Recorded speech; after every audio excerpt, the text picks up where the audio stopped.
एक बार एक गांव में कन्हैया नाम का एक भोला भाला आदमी रहता था। कन्हैया का उसी गांव में एक छोटा सा घर था। घर में वो और उसकी पत्नी और एक छोटा सा बच्चा रहता था, जो उसकी पत्नी को अभी अभी कुछ दिन पहले ही हुआ था। कन्हैया के पास जमीन तो खूब सारी थी, पर वह सारी जमीन बंजर थी। उस जमीन पर कोई भी फसल नहीं हो पाती थी, जिस कारण वह अपना घर चलाने के लिए एक मुनीम जी के घर पर काम करता था। भाग्यवान, ओ भाग्यवान, आज मुझे मुनीम जी के पास बहुत सारा काम है।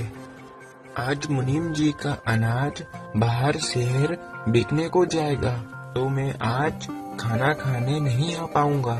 तो तुम आज मेरा खाना किसी के भी हाथ मुनीम जी के घर तक पहुंचा देना। फिर कन्हैया मुनीम जी के घर पर काम के लिए निकल जाता है।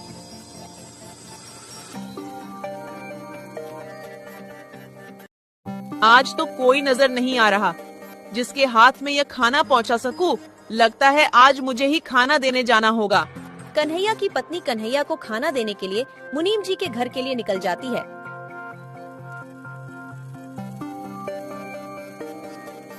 मगर रास्ते में उसे एक सांप काट लेता है। काटते ही वह जमीन पर गिर जाती है और वहाँ पर खूब सारी भीड़ इकट्ठा हो जाती है। कन्हैया लाल, अभी अभी गांव से एक खबर आ रही है कि तुम्हारी पत्नी को एक सांप ने काट लिया है। तुम्हें तुरंत ही उसके पास जाना होगा। कन्हैया चौंक जाता है और कन्हैया वहाँ से तुरंत ही निकल जाता है।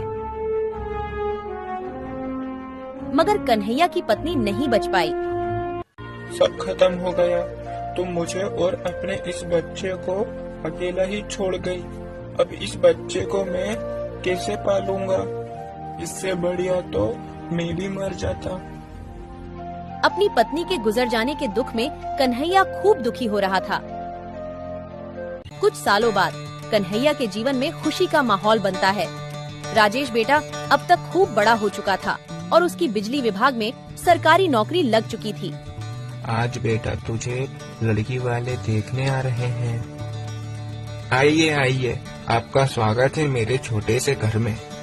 राजेश को लड़की वाले देखने के लिए आते हैं और राजेश का रिश्ता नंदिनी के साथ पक्का हो जाता है। फिर कन्हैया अपने बेटे की शादी बड़े ही धूमधाम से करता है। फिर शादी के कुछ दिन बाद, नंदिनी, ये लो पैसे, जरा अलमारी में रख देना। अरे बाप रे, इतने सारे पैसे! बेटा राजेश, तू इतने सारे पैसे कहाँ से लाया? तेरी तो इतनी तनख्वाह भी नहीं है। अरे पिताजी, ये तनख्वाह नहीं है। अब मैं तुम्हें कैसे समझाऊं? पिताजी, इसे अंग्रेजी भाषा में कमीशन कहते हैं। मतलब तू लोगों से घूस लेने लगा है। और क्या पिताजी? बेटा, तुझे तेरी माँ के गुजर जाने के बाद भी मैंने तुझे पढ़ाया लिखाया और इतनी बढ़िया नौकरी के काबिल बनाया, और आज तू उसी कुर्सी का फायदा उठाकर गरीब लोगों से घूस ले रहा है। तुम्हें क्या पता पिताजी, ईमानदारी के रास्ते पर चलने वाला हमेशा पीछे रह जाता है। आजकल जो ईमानदारी के रास्ते पर चलता है वो हमेशा पीछे ही रह जाता है। ईमानदारी पर चलेंगे तो धीरे धीरे आगे बढ़ेंगे, और अगर थोड़ी बहुत घूस खाकर आगे बढ़ेंगे तो बहुत जल्दी आगे बढ़ेंगे। पिताजी, बेटा, जो ईमानदारी के रास्ते से धीरे धीरे आगे बढ़ता है वो बहुत लंबे समय तक टिकता है। जो ये घूस खाकर आगे बढ़ता है वो बहुत ही जल्दी बर्बाद होता है। और आगे तेरी मर्जी। और कन्हैया इतना कहकर अपने घर से निकल जाता है। ठीक ही तो कह रहे हैं कि घूस लेना पाप है। पिताजी की बात तो मान लो। तुम भी चालू हो गई। पिताजी मुझे कम सुना के गए हैं क्या? घूस लेना पाप है। अब मुझे मेरा खाना दे दो, ऑफिस के लिए लेट हो रहा हूँ। इसी तरह कन्हैया का बेटा राजेश लोगों से घुस लेने लगा था। वह हर रोज ढेर सारे पैसे लाने लगा, पर कन्हैया को बिल्कुल भी पसंद नहीं था। अरे बेटा, ये मुझे नहीं है पसंद। तू मेरे लिए ये लोगों से घूस खाना बंद क्यों नहीं कर देता? अरे पिताजी, तुम तो मेरे हाथ धोकर पीछे ही पड़ गए। घूस घूस लगा रखा है। मैं ये घूस लेना बंद नहीं कर सकता। तुम्हें मेरे साथ रहना हो तो रहो, वरना यहाँ से निकलो। तुम्हें जरा सी भी शर्म नहीं है? कोई भला अपने पिताजी से ऐसे बात करता है? क्या वो क्या गलत कह रहे हैं? ठीक ही तो कह रहे हैं कि घूस लेना पाप है। कोई ये पाप वाप नहीं है, आजकल सब ऐसे ही काम करते हैं। और तुम ज्यादा मेरी अम्मा मत बनो, तुम्हें भी इस घर में रहना हो तो रहो, वरना तुम भी यहाँ से निकलो। अरे बेटा, मेरे कारण तुम दोनों आपस में मत लड़ो, मैं ही इस घर को छोड़कर चला जाता हूँ। अरे पिताजी, इन्होंने तुम्हें गुस्से में आकर घर छोड़कर जाने को कह दिया है। आप तो सच में घर छोड़कर जाने को तैयार हो गए। तुम कहाँ पर रहोगे? बेटा, तू मेरे रहने की चिंता मत कर, मैं तो कहीं पर भी रह लूंगा। इतना कहकर कन्हैया घर छोड़कर चला जाता है। अरे तुम कैसे बेटे हो जो अपने पिता को घर छोड़कर जाने के लिए एक बार भी नहीं रोका। कन्हैया अपना घर छोड़कर मुनीम जी के घर पर जाता है। क्या हुआ कन्हैया, आज तो तुम समय से पहले काम पर आ गए। और कन्हैया मुनीम जी को अपने बेटे की सारी बात बता देता है। अरे बाप रे, तुम्हारे बेटे ने तुम्हें घर से निकाल दिया, ये तो उसने बहुत गलत किया। कन्हैया तुम चिंता मत करो, आज से तुम मेरे साथ मेरी ये हवेली में रहोगे। नहीं मुनीम जी, मैं तो मेरे खेत में ही रह लूंगा। कन्हैया तुम वहाँ पर कैसे रह पाओगे? मुनीम जी, मैं वहाँ आराम से रह लूंगा। तुम्हारा मुंह उतरा उतरा क्यों लग रहा है? आज ऑफिस में कुछ हुआ क्या?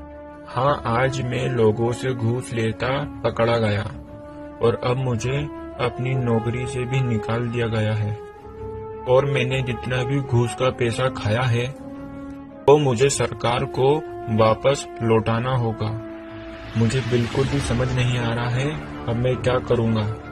कन्हैया अपने खेतों के बीच में एक झोपड़ी तैयार करता है और उसी झोपड़ी में रहने लग जाता है। मुनीम जी कन्हैया से मिलने उसकी झोपड़ी पर जाते हैं। अरे मुनीम जी, आज तुम्हारा ये मेरी झोपड़ी में कैसे आना हुआ? अरे कन्हैया, आज तुम्हारे लिए एक खुशखबरी है। अरे जो तुम्हारी बंजर जमीन थी ना, वो एक फैक्ट्री निर्माण के काम के लिए खरीदी जा रही है, पूरे 5 लाख रुपए में। क्या 5 लाख रुपए? मुनीम जी, मुझे तो आपकी बात पर विश्वास नहीं हो रहा। अरे मेरी बात पर भरोसा करो, मैं सच कह रहा हूँ। ऊपर वाले ने मेरी सुन ली। कन्हैया अपने बंजर जमीन को बेचकर उसी गांव में जमीन के पैसे से एक बढ़िया सा घर बनवा लेता है। और उधर सरकार द्वारा पैसे लेने के बावजूद सरकार उनका घर भी जब्त कर लेती है, जिस कारण राजेश और नंदिनी को घर खाली करके जाना पड़ा। आज तुम्हारे लालच के चक्कर में पिताजी भी घर छोड़कर चले गए और आज हमें भी घर से बेघर होना पड़ा, तुम्हारे लालच के चक्कर में। आओ राजेश बेटा, अब तो तुम्हारा पिता लखपति बन गया है। तुम यह खबर सुनकर आए हो, मैं जानता हूँ तुम तुम्हारे पिता के पास केवल पैसों की लालच में ही आए हो। तुमने आज तक तुम्हारी माँ को देखा? ये कन्हैया ने तुम्हें तुम्हारी माँ के जाने के बाद खूब पढ़ा लिखा कर बड़ा करा और तुमने उसे ही घर से निकाल दिया, और तुमने उसी पिता को घर से निकाल दिया। तुम्हें ये सब करते बिल्कुल भी शर्म नहीं आई? अरे मुनीम जी, अब छोड़िए, वो अभी बच्चा है, उससे एक छोटी सी गलती हो गई। पिताजी, मुझे माफ कर दो, मुझसे गलती हो गई और आपकी बात नहीं मानने के कारण आज मेरे हाथ से नौकरी भी चली गई। कोई बात नहीं बेटा, तुझे कहा था ना मैंने कि ईमानदारी के रास्ते पर चलेगा तो खूब आगे जाएगा। अब देख लिया ना बेईमानी के रास्ते का परिणाम।